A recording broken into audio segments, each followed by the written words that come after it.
तुष्टो वागुंसस्तानो व्रयसे माहिते वाहितं यदायुः शरदो अन्विषे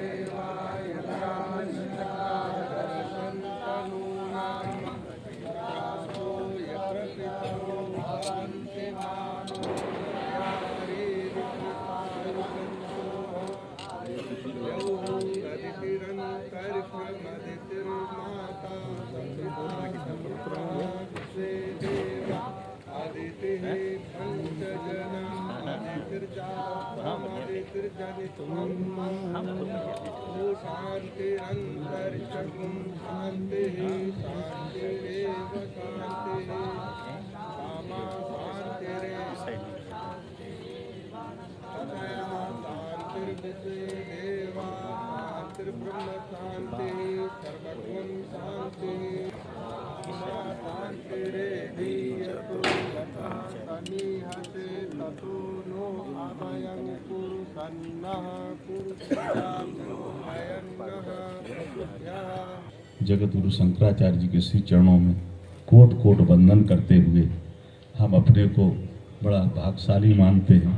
पूज महाराज जी ने आते ही हमारे मंगलाचरण में पूज महाराज जी का पदार्पण हुआ।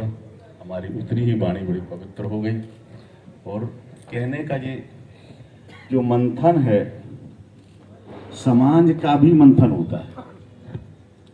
समाज जो हमारी आज विविध अनेकों तरीके से बढ़ती चली जा रही है, उसका भी एक मंथन है। वो ब्रह्म सागर जो है, मंथन शिविर का नाम है। इसको किसी भी दृष्टि से देखा जाए, मंथन जब हमारा आपका होगा और जब मंथन हमारा अच्छे तरीके से अच्छे दिशा की तरफ जाएगा तो हम लोग संगठन को मजबूत कर लेंगे। जैसे संगठन है, संगठन सकते संघे शक्ति कल युगे। आज विद्वता से लोग एक दूसरे के ऊपर तर्क तो कर सकते हैं, एक दूसरे के ऊपर छींटाकशी कर सकते हैं, लेकिन उसके साथ हम लोग अनेकों त्योहार, अनेकों पर्व, ज्योतिषाचार्य जी से हम कह रहे थे, हम लोगों के अनेकों पर्व होते हैं। अगर उसकी गोष्ठी करके अनेकों तरीके से एक पर्व किया जाए, एक तरीके से उसका मंथन कर लिया जाए। अनेकों हिंदू धर्म में जो है कई दिन कई पर्व होते हैं, कई दिन कई तरीके से चलते रहते हैं।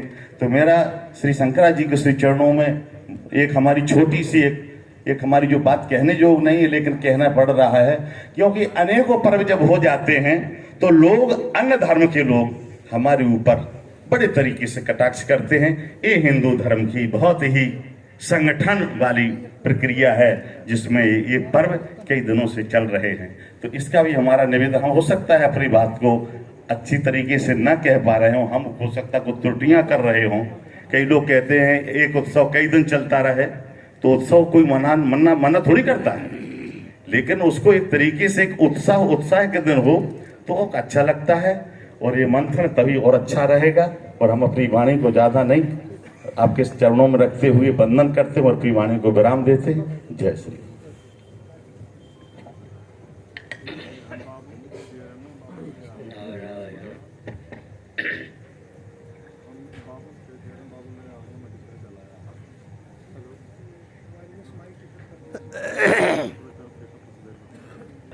बुद्धिं प्रबोधय प्रभो मधुबोध शक्तिं विद्यां प्रयच्छ परमां परिभावयामि। नारायणाखिल गुरो भगवन् नमस्ते। शिवाय नमः, शिवलिंगाय नमः। तन्मे मनः शिव संकल्पमस्तु। धर्म, अध्यात्म और राष्ट्र से संबद्ध कोई प्रश्न हो, आप महानुभाव कर सकते हैं क्रमशः।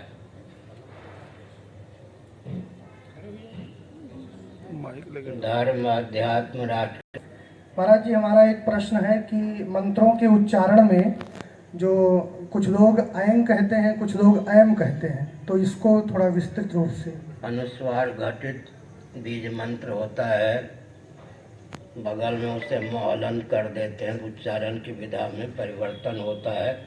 व्याकरण की दृष्टि से शुद्धि होने पर भी अनुस्वार घटित जप से लाभ अधिक होता है। आगे परम पूज्य चरणों में बारंबार प्रणाम। महाराज जी, ये तत्व पक्षपात ही स्वभावो धियाम, आज सवेरे प्रातःकाल हुआ है, तो ये बुद्धि जड़ होते हुए तत्व का पक्षपात कैसे करती है? बैठिए।